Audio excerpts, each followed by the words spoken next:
Pora się wziąć za omówienie czwartego schowka. Książka wyszła w czerwcu, więc chyba nie spóźnię się aż tak bardzo, co nie? Ogólnie temat będzie tym razem krótszy niż zwykle. Zawsze opowiadałem rozdział za rozdziałem z mniejszymi lub większymi szczegółami, ale nie chcę tego robić, nie chcę się z tym dłużej już męczyć, więc to będzie krótsze jednoodcinkowe streszczenie. Mogę wrzucić jakiś drugi odcinek, żeby wyjaśnić parę rzeczy później, ale to tyle. Dla przypomnienia, zwyrodniali skończyli się wielką walką pomiędzy Springtrapem a głównymi bohaterami, pomiędzy zwyrodnialcami a klasykami. Klasyki w głównej mierze wygrały, roboty były po prostu twardsze, ale potem wszystko zaczęło się walić, dzieciaki uciekały, ale Charlie została złapana przez zwyrodniałego Freddy'ego i zginęła, a przynajmniej na to wyglądało. Runęło, uciekli, potem byli w restauracji i rozmawiali o wszystkim, co się wydarzyło, kiedy do restauracji przyszedł ktoś, ale to nie była Charlie. Tak skończyła się druga książka. Czwarty schowek zaczyna się z perspektywy Johna parę miesięcy po drugiej książce. Wszystko, co wtedy się wydarzyło, mocno wpłynęło na jego psychikę. Zerwał kontakty z przyjaciółmi, zamieszkał w prawie pustym mieszkaniu, jedynie egzystował, poruszał się między pracą a domem, a nawet w pracy miał problemy. Miewał regularne koszmary, mało spał, ma głowę Teodora, pluszanki Charlie, najwyraźniej jako pamiątkę po niej. Jessica zaprosiła go na spotkanie z resztą paczki. Carlton wraca do miasta, urządzają mu drobną imprezę. Nie był chętny, ale jednak przyszedł. Popchnęła go po części utrata pracy. Na przyjęciu był oficer Clay, Carlton, Jessica, Marla, nie było tylko Lamara i Jasona. John nie czuł się tam dobrze, ale kiedy wyszedł, spotkał Charlie. Charlie przeżyła i to ona była kobietą pod koniec drugiej książki, ale John w to nie wierzył. Widział na własne oczy, jak Charlie umierała, a następnego dnia ktoś bez żadnego zadrapania się za nią podawał. John nie zaakceptował tego cudu. Naprawdę chciał, ale wystarczyło jedno spojrzenie, żeby powiedział, to nie są jej oczy. Choć umówili się na spotkanie, rozeszli się w napiętej sytuacji. Charlie była sfrustrowana, bo została znowu odrzucona. Gdy John wrócił do domu, głowa Teodora zaczęła wydawać dziwne dźwięki. Po incydencie John pisał notatki o Charlie. Próbował zrozumieć, co tak naprawdę nie pamięta, kim ona jest, jak się zachowuje i trzymał się tych wspomnień, żeby nie oszaleć. W międzyczasie dowiadujemy się o nowej pizzerii. John widzi wywiad z wielkiego otwarcia, kolega z pracy chce się urwać z rodzinnego wypadu do nowej pizzerii. Później sam widzi to miejsce, to Circus Baby's Pizza, na polskie pizza cyrkowego maleństwa, czy wam się podoba, czy nie. John był w środku, ale czuł tam niepokojącą atmosferę. Po mieście chodziła masa klaunów, bo na wielkie otwarcie firma rozdawała przebierańcom darmową pizzę. Książka pokazuje nam też tajemnicze wstawki z innej perspektywy. Pewna kobieta przesłuchiwała właściciela złomowiska na temat tego, co znalazł poprzedniego dnia. Wśród złomu było coś żywego, kobieta chciała, żeby ją tam zaprowadził. Później jest wstawka, w której stary, grubaty dziadek i kobieta prowadzą eksperyment. Na stole leżała postać, podgrzewali ją tak, że się skręcała. Starzec wziął animatronika, najwyraźniej Phantom Freddy'ego, i zniszczył mu obwody, aż zupełnie przestał działać. Wbił strzykawkę w postać na stole, wyssał coś i wlał w tego robota, a ten na nowo zaczął żyć, patrzeć się na nich. Starzec mówił, że te roboty zyskają nowe życie, takie samo jak życie tej kobiety. Kobieta jest robotem, zgadujcie którym. Johna odwiedza oficer Clay i bardzo nalega, żeby spotkał się z Charlie i porozmawiał o jej ciotce Jen. John widział ją podczas incydentu i sama Charlie była o Jen ciekawa. Clay wyjaśnił, że drąży sprawę Williama. Uważa, że coś wciąż jest nie tak i chce, żeby John przesłuchał Charlie. Spotkanie było bardzo niezręczne. John sprawdzał Charlie, chciał się przekonać, czy pamięta ich wspólne wspomnienia i pamiętała, ale miała luki w temacie feralnego dnia.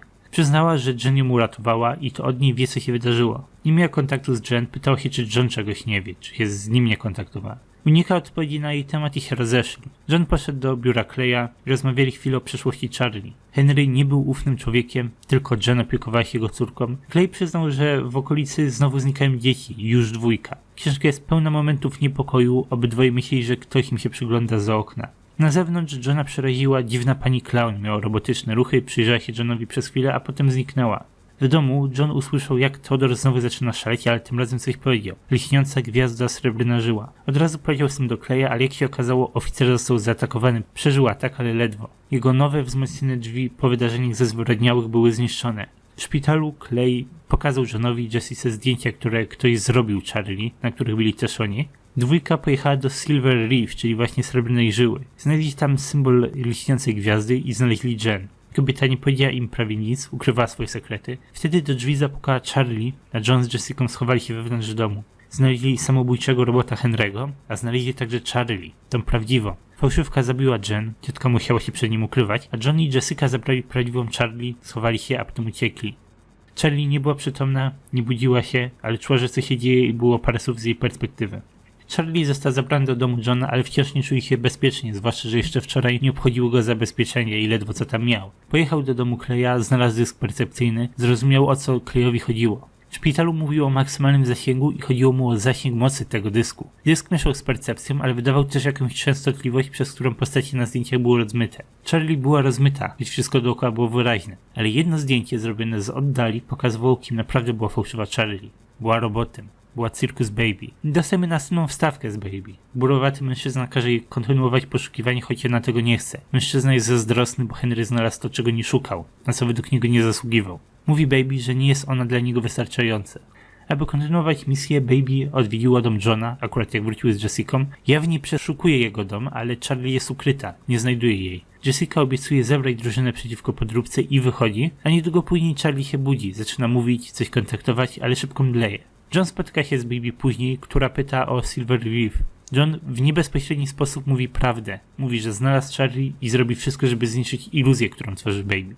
Jessica chowa się w aucie Charlie, żeby ją śledzić. Trafia do Circus Baby's Pizza i zostaje przyłapana. Baby pokazuje jej swoją prawdziwą formę i zabiera do środka. Baby zdradziła trochę swojego życia. Wydarzyło się mniej więcej to, co w grach. Dziewczynka miała nie zbliżać się do robota, zbliżyła się, zginęła. I Baby pamięta to z dwóch perspektyw. Ma wspomnienia robota i ma wspomnienia dziecka. Potem szedł William Afton, najpierw jako iluzja, manekin z dyskiem percepcyjnym, a potem prawdziwy William. Ledwo żywy, grubawaty dziadek z masą metalowych części w jego ciele. Jessica była bezbronna, a oni pozwolili jej żyć, jeżeli będzie współpracowała. W skrócie, eksperymentowali na Williamie, wkładali go część po części w robota. Chcieli przechytrzyć śmierć, chcieli poczuć to, co się stało z dziećmi, a Jessica była zmuszona przyglądać się operacji, jak Baby, a raczej Elizabeth, bo tak ją William nazwał, wyciągnęła nerkę starca i wrzucała ją między części na stole. Dziwna, skręcająca się postać na stole to były części animatroników z Freddy's. Poruszały się, bo wciąż były nawiedzone przez duchy dzieci. Jessica myślała, że oszaleje i zaczęła krzyczeć. Później zabrali ją do dzieci. 4 maluchów. Kiedy opowiadał o swoich historiach, to wyszło na to, że Elizabeth porywała ich randomowo z ulicy, tak samo jak w grach, szczypcem w jej brzuchu. Jessica zyskała nową motywację, bo kiedy widziała zrozpaczoną matkę, myślała, że dzieci już nie żyją, ale żyły. Zyskała chęci do walki i obiecała, że uratują dzieci. Niedługo później w pokoju pojawia się Mangle, a tak właściwie Fantaj Mangle i porwała jedno z dzieci. Charlie ewentualnie wybudza się i Marla bada jej stan. John w międzyczasie pokazał dysk percepcyjny, który dla Carltona był nowinką, bo nie było go podczas wydarzeń z drugiej książki w mieście. Ten dysk był inny, bez notki Afton Robotics, wyglądał jakby był autorstwa Henry'ego. Charlie programowała wcześniej robotyczne głowy, miała specjalną słuchawkę, dzięki której roboty ją w ogóle widziały. Pojawił się pomysł, żeby odwrócić działanie słuchawki do walki z Elizabeth. Taki dysk percepcyjny na roboty, masz słuchawkę i cię nie widać. Carlton pojechał do domu Jessiki, gdzie były rzeczy Charlie i znalazł słuchawkę, poprzekładał kabelki tak jak mu kazali i zadziałało. Do domu weszła Elizabeth, próbowała nastraszyć Carltona, ale ten zniknął jej z oczu dzięki słuchawce. John i Charlie ustalili, że potrzebują pomocy Jen, która niestety już nie żyje, ale prowadziła notatki. To mogło im pomóc w zrozumieniu sytuacji. Istniała szansa, że Baby będzie ich tam szukać, ale postanowili zaryzykować. Kiedy zniknęli z domu, Carlton wrócił, przyniósł słuchawki, a Marla pokazała mu reklamę Circus Baby z pizzy. Zorientowali się, że Jessica ma kłopoty, a jeśli mają gdzieś jej szukać, to właśnie w tej pizzerii. John i Charlie znaleźli list od Henry'ego do Jen. Henry żył w iluzji, cały jego dom był pełny dysków i była pewna, że jego mózg ewentualnie od tego wszystkiego wysiądzie.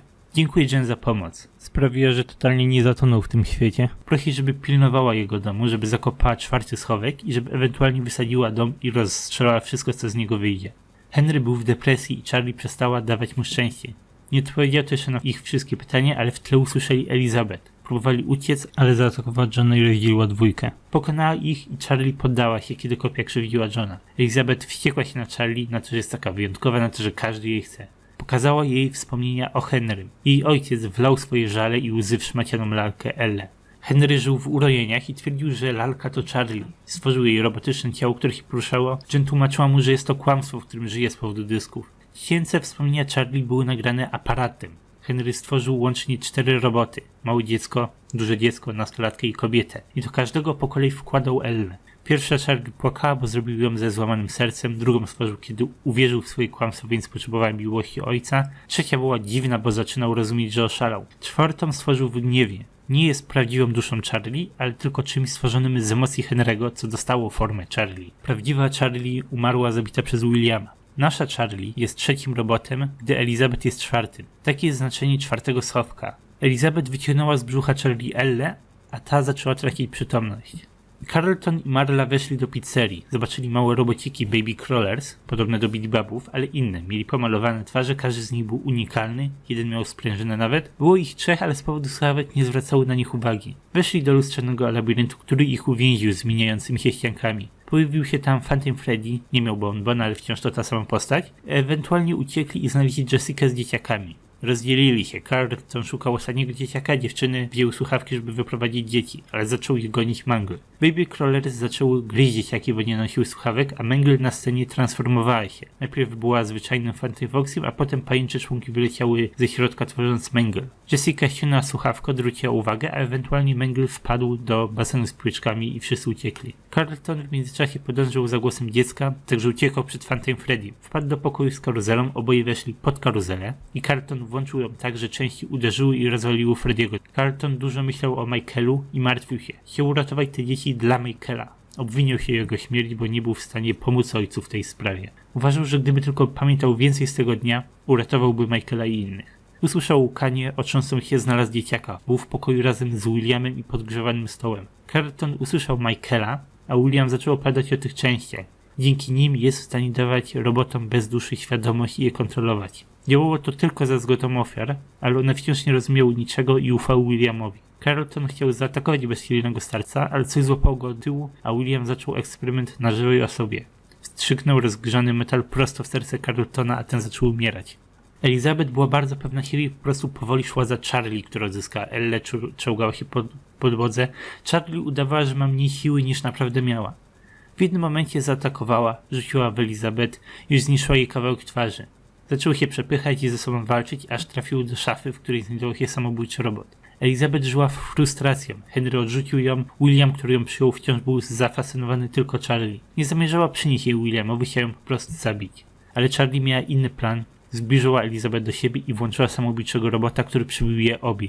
W swoich ostatnich momentach życia podała Elle Elizabeth i obie się wyłączyły. Gdy John to zobaczył, załamał się, ale wyszedł z budynku. W międzyczasie działa się akcja z Carltonem. Obudził się pod stołem w pizzerii Freddiego Fazbeara. Spotkał Michaela, który zbierał kartki. Dookoła stołu biegały cienie dzieci goniących kartki. Gdy Carlton łączył kartki ze sobą, dzieci stawały się wyraźniejsze i można było z nimi porozmawiać. Jak się okazało, gdy kartki były łączone, do pokoju wchodziły animatroniki. Wszystkie roboty były kontrolowane przez główną piątkę dzieciaków i wykonywały polecenie Williama, bo widziało w nim Spring Bonniego. Widziało w nim dobrą osobę. Mieli rysunki, jak Spring Bonnie bawi się z dziećmi. Carlton widział, co się dzieje w prawdziwym świecie. Widział sylwetkę dzieciaka, widział sylwetkę jego własnego ciała i nawet Williama. Słyszał komendy Williama, które dzieci z miłą chęcią wykonywały. Musiał się śpieszyć, bo William próbował skrzywdzić następnego dzieciaka. Chłopak zabrał kredki i narysował nowy rysunek. Spring Bonniego z czerwonymi oczami, któremu z ust spływała krew. Dzieci ewentualnie zrozumiały, co się dzieje, wysłuchały go i wszystkie animatroniki z lokacji, resztki Phantom Freddiego, Mangle, Bidibaby i dużo innych robotów z pizzerii zaatakowało Williama, a potem rzuciło do pieca, który znajdował się w tym samym pokoju. Carlton wygrał, uratował chłopca. Michael chciał zostawić rysunek, zostawić część siebie, która utrzyma Carltona przy życiu, ale ten się nie zgodził i Michael odszedł z resztą ofiar. Jak się okazało, Carlton ostatecznie szczęśliwie przeżył i znalazł się w szpitalu. Miał przy sobie rysunek z piątką dzieci bawiącym się na trawie, ale raczej był to zwyczajny rysunek, który Michael w magiczny sposób mu dał, a nie część Michaela. Clay martwił się o syna, ale wciąż prowadził poszukiwanie Charlie. John mówił, że jej nigdy nie odnajdzie i wyszedł. Poszedł na cmentarz, gdzie znajdował się nagrobek. Charlotte Emily, 1980-1983. Zobaczył tam jakąś kobietę i poszedł z nią. Koniec.